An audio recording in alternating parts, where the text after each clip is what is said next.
एक काफी सुंदर से जंगल में एक तोते का राज था। तोते का नाम राजू तोता था। राजू तोता अपने पूरे जंगल का महाराजा था। राजू तोता बहुत ही समझदार था। पूरे जंगल में राजू तोते की बहुत ही इज्जत थी। राजू तोता किसी के साथ भी नाइंसाफ़ी नहीं करता था।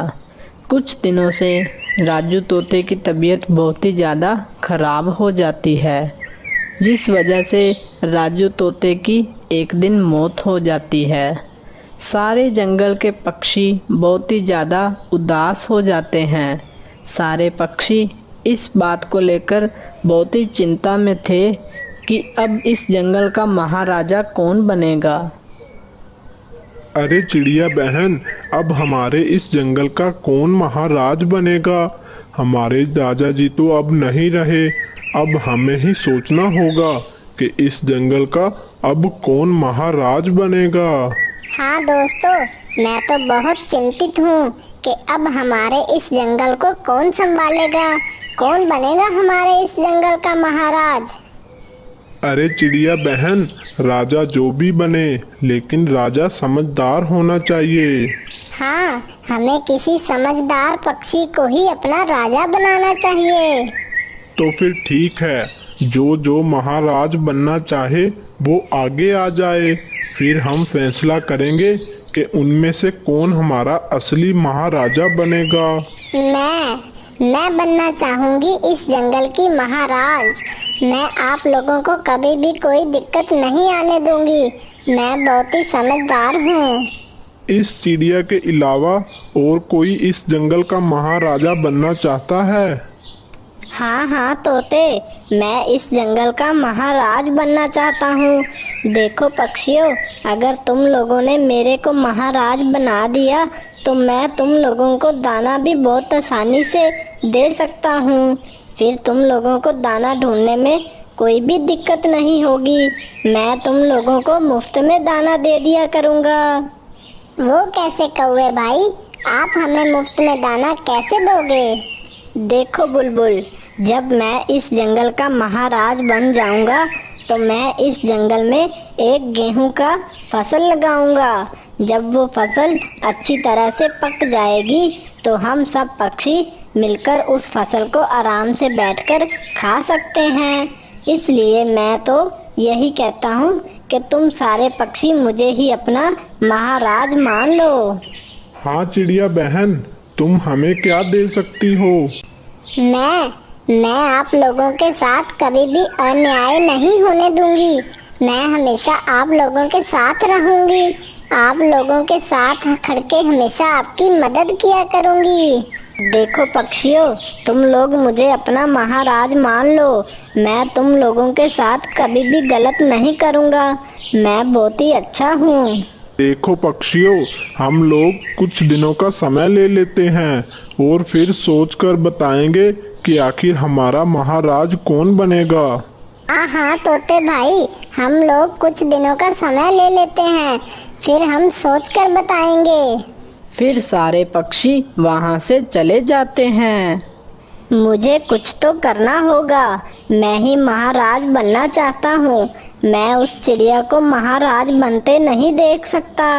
अगर मैं इस जंगल का महाराज बन गया तो ये जंगल पूरा मेरे हाथ में आ जाएगा और फिर मैं कुछ भी कर सकता हूँ। पर मैं ऐसा क्या करूँ जिससे ये सारे पक्षी मुझे अपना महाराज मान लें। लेकिन इसके लिए मुझे उन पक्षियों के दिल में जगह बनानी होगी। अगर वो पक्षी मुझे अच्छा समझने लग गए तो वो मुझे अपना महाराज भी मान लेंगे। फिर कौवे के दिमाग में एक योजना आती है। कौवा जा ही रहा होता है कि वो देखता है कि एक बुलबुल दाना जमा करके अपने घोंसले में आती है और वो दाना अपने घोंसले में रखकर वहाँ से चली जाती है। बुलबुल के जाते ही कौवा फौरन उस बुलबुल के घोंसले में आ जाता है और वो दाना वहाँ से लेकर भाग जाता है। जब बुलबुल वापस आती है तो वो देखता है कि जो दाना उस बुलबुल ने घोंसले में रखा था वो दाना उस घोंसले में नहीं है। बुलबुल ये देखकर बहुत ही गुस्से में आ जाती है। अरे ये मेरे घोंसले में से दाना कहाँ चला गया? अरे मैंने यहीं तो रखा था, लगता है कोई चोरी करके मेरा दाना चला गया। अरे अब मैं क्या करूँगी? इतनी मुश्किलों से मैंने दाना ढूंढा था, पता नहीं कौन मेरा दाना चोरी करके भाग गया। फिर वहीं पर ही कालू कौवा आ जाता है और कालू कौवा बुलबुल से कहता है, अरे क्या हुआ बुलबुल, तुम इतनी परेशान क्यों हो? आखिर क्या हुआ तुम्हारे साथ ऐसा? अरे क्या बताऊं, मैं अभी कुछ ही देर पहले दाना जमा करके इसी घोंसले में रखा था, तो मैं जब वापस दाना जमा करने के लिए गई तो मैंने वापस आकर देखा कि वो दाना इस घोंसले में नहीं है। मुझे लगता है मेरा दाना किसी ने चोरी कर लिया है। मुझे अब भूख भी लग रही है, मैं अब क्या खाऊंगी? अरे बुलबुल, तुम बिल्कुल भी चिंता मत करो, तुम मेरा दाना ले लो और इसको खाकर अपनी भूख मिटाओ। मैं कोई दूसरा दाना ढूंढ लूंगा। अरे नहीं नहीं कौवे भैया, ये दाना आपका है, इसलिए ये दाना आप खाओ, मैं आज भूखी ही रह जाऊंगी। अरे नहीं नहीं, ये दाना तुम ही रखो, मैं अपने लिए दूसरा दाना ढूंढ लूंगा। फिर कालू कौवा उस बुलबुल का चोरी किया हुआ दाना उसको वापस कर देता है। अरे कौवे भैया, आपका बहुत बहुत धन्यवाद जो आपने मुझे ये दाना दिया, आप बहुत ही अच्छे हो। चलो कौवे जी, तुमने इस बुलबुल के दिल में तो जगह बना ही ली, चलो अब किसी दूसरे पक्षी के पास जाता हूँ। कौवा वहाँ से चला जाता है। फिर कौवा थोड़ा सा आगे आता है तो वो देखता है कि टोनी चिड़िया एक तोते के साथ बैठी होती है।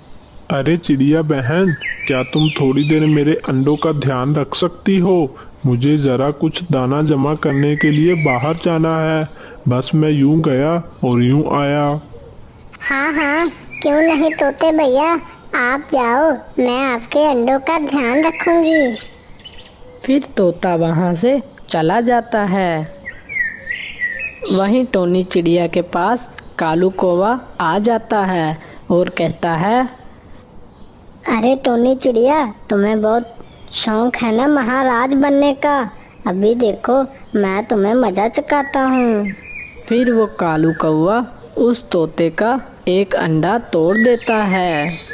अंडा तोड़कर वो कालू कौवा वहाँ से भाग जाता है। अरे ये क्या हो गया? वो कालू कौवा तो तोते भैया का अंडा तोड़कर चला गया। अब जब तोता भैया वापस आएंगे तो वो मुझे क्या कहेंगे? फिर जब तोता वापस आता है तो वो तोता समझता है कि उस चिड़िया ने उसका अंडा तोड़ दिया है। ऐसा समझकर तोता बहुत ही गुस्से में आ जाता है। अरे चिड़िया, ये तुमने क्या किया? तुमने मेरा अंडा क्यों तोड़ा? आखिर मैंने तुम्हारे साथ ऐसा क्या किया था?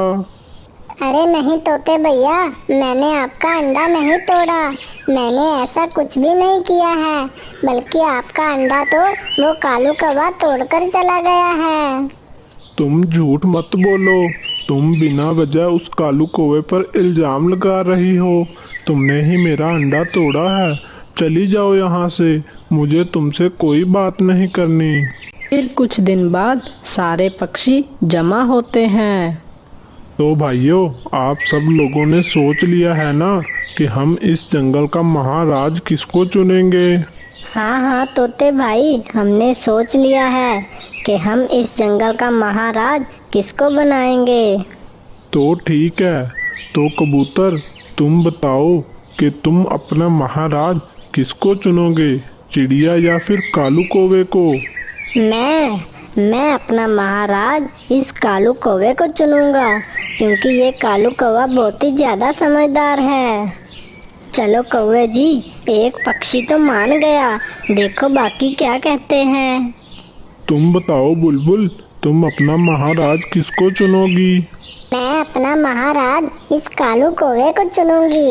ये कालू कौवा बहुत ही अच्छा है, इसने मेरी बहुत ही मदद की है। लो कौवे जी, अब तो दूसरा भी मान गया। अब बचा मैं भी अपना महाराज इस कालू कौवे को मानूंगा, क्योंकि ये कालू कौवा तो बहुत ही अच्छा है और ये चिड़िया तो बहुत ही बुरी है, इसने मेरा अंडा भी तोड़ा था। चिड़िया ये सब सुनकर बहुत ही उदास हो जाती है और वहाँ से चली जाती है। अब तो कालू कौवा बहुत ही ज़्यादा खुश होता है और कालू कौवा समझता है कि अब पूरा जंगल उसके हाथों में है, वो जो चाहे कर सकता है। फिर अगले दिन कबूतर कालू कौवे के पास आता है और कालू कौवे से कहता है, कौवे महाराज हमारी मदद करो, हमारे जंगल में दाना बिल्कुल भी नहीं है, आप कृपा करके हमारी मदद कीजिए। आपने जो गेहूं की फसल लगाने का हमसे वादा किया था, आप वो गेहूं की फसल कब लगा रहे हो? देखो कबूतर, मेरा अभी फसल लगाने के बारे में कोई भी इरादा नहीं है। जब मैं फसल लगाऊंगा तो मैं उसमें से कुछ दाने दे दूंगा। अरे कौवे महाराज, क्या मैं और मेरे बच्चे तब तक भूखे रहेंगे? अरे कौवे महाराज, आपके पास तो कितना सारा दाना है, आप हमें उसमें से कुछ दाना दे दो। अरे मूर्ख, तुम ये क्या बोल रहे हो? मैं अपना दाना तुम्हें क्यों दूं? तुम जाओ और जो भी करो और जाकर अपना दाना ढूंढो। वह कालू कौवा किसी की भी चिंता ना करता और आराम से बैठकर अपना दाना खाता और खूब मज़े से रहता था। जंगल में सारे पक्षी बहुत ज़्यादा परेशान रहते थे। फिर एक दिन कुछ चीलों ने उस जंगल पर हमला कर दिया और वह सारी चीलें उस जंगल में तबाही मचा रही थी। तभी कौवे महाराज का एक सैनिक उनके पास आता है और कौवे महाराज से कहता है, कौवे महाराज, आप अपनी जान बचाकर इस जंगल से भागो, क्योंकि इस जंगल में काफ़ी सारी चीलों ने हमला कर दिया है और वो चीलें हम सारे पक्षियों को खाए जा रही हैं। अरे तुम क्या कह रहे हो? फिर तो हमें जल्दी से इस जंगल से भागना होगा, वरना वो चीलें हमें भी खा जाएंगी। पर कौवे महाराज, इस जंगल के पक्षियों का क्या होगा? वो कहाँ जाएंगे? अरे उनको जो करना है करें, मैं तो इस जंगल से भाग रहा हूँ। फिर कौवा किसी तरह उस जंगल से बचा के निकल जाता है। वहीं उस जंगल में टोनी चिड़िया भी बहुत परेशान हो जाती है, क्योंकि अब उस जंगल में चीलों ने काफ़ी तबाही मचा दी थी। फिर चिड़िया के दिमाग में एक योजना आती है और फिर टोनी चिड़िया वहाँ से चली जाती है। टोनी चिड़िया उन चीलों के घोंसले में आ जाती है और वो चील के एक बच्चे को अपनी पीठ पर बिठाकर अपने जंगल वापस जा रही होती है। टोनी चिड़िया उन चीलों के पास आ जाती है और उन चीलों से कहती है, देखो चील बहन, अगर तुम इस जंगल से नहीं गई तो मैं तुम्हारी इस चील को भी मार दूंगी। भला इसी में है कि तुम इस जंगल से चली जाओ।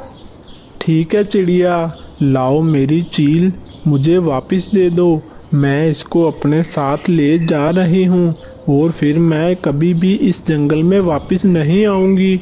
बस तुम मेरी छोटी चील मुझे वापस दे दो। फिर वो अपनी उस छोटी चील को अपने साथ ले जाती है। इस तरह अपनी समझदारी से उस चिड़िया ने अपना जंगल बचा लिया होता है। सारे पक्षी भी बहुत खुश होते हैं। वाह चिड़िया बहन, तुम तो बहुत समझदार निकली। तुमने बहुत अच्छा किया जो उन चीलों को यहाँ से भगा दिया। हाँ तोते भैया, लेकिन कालू कौवा कहाँ है? उसे तो हमें सबसे पहले बचाना चाहिए था, क्योंकि वो हमारे इस जंगल का महाराज है। अरे कालू कौवा तो पहले ही इस जंगल से अपनी जान बचाकर भाग गया।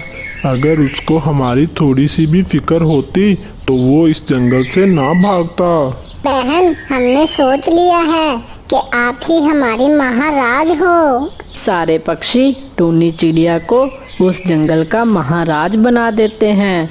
टूनी चिड़िया उस जंगल में गेहूं की फसल भी लगा देती है, जिससे उस जंगल में दाने की अब बिल्कुल भी दिक्कत ना थी। और इस तरह फिर सारे पक्षी उस जंगल में खुशी खुशी रहने लगे। अगर आपको हमारी स्टोरी अच्छी लगी तो चैनल को सब्सक्राइब करना मत भूलिएगा।